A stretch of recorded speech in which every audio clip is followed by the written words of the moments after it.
Trump పై దాడికి దుండగులు మరొక కుట్ర పన్నారు. పామ్ బీచ్ విమానాశ్రయంలో అధ్యక్షుడి ఎయిర్ ఫోర్స్ 1 ఆగే ప్రదేశానికి ఎదురుగా స్నైపర్ నక్కేందుకు వీలుగా ఏర్పాట్లు చేసినట్టుగా ట్రంప్ భద్రతా సిబ్బంది గుర్తించింది.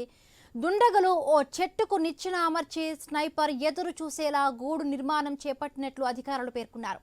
గూడులో నుండి ట్రంప్ను లక్ష్యంగా చేసుకునేలా ఏర్పాట్లు ఉండడంతో వెంటనే అధ్యక్షుడి భద్రతను మరింత కట్టుదిట్టం చేశామన్నారు ఎఫ్బీఐ డైరెక్టర్ కాష్ పటేల్. ఈ ఘటనపై ఎఫ్బీఐ దర్యాప్తు కొనసాగుతున్నట్లుగా తెలిపారు. అధ్యక్షుడి ఎయిర్ ఫోర్స్ 1 ఆగే ప్రదేశానికి దాదాపు 200 గజాల దూరంలోని చెట్టుపై స్నైర్ నెస్ట్ ఉన్నట్టుగా గుర్తించగానే విమానాన్ని ఎయిర్పోర్ట్లోని వేరొక ప్రదేశానికి తరలించామన్నారు. ట్రంప్ భద్రతా దృష్ట్యా ఆయన్ను విమానానికి వెనక ఉన్న చిన్న మెట్ల ద్వారా అందులో నుంచి తీసుకువెళ్ళినట్లుగా తెలిపారు.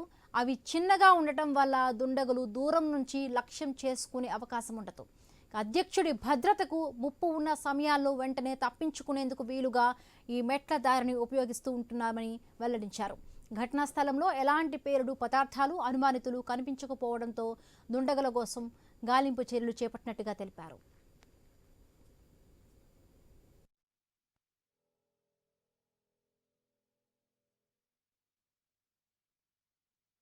అమెరికా అధ్యక్ష ఎన్నికల్లో పోటీ చేస్తున్న సమయంలో డొనాల్డ్ ట్రంప్ పై దుండగులు పలుమార్లు హత్యాయత్నానికి పాల్పడ్డారు.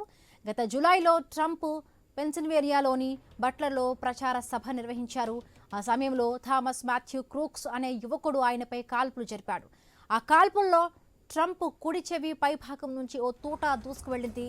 మరొకసారి ఫ్లోరిడాలోని వెస్ట్ పామ్ బీచ్లో ట్రంప్ గోల్ఫ్ ఆడుతూ ఉండగా ఆయనపై హత్యాయత్నం చోటు చేసుకుంది.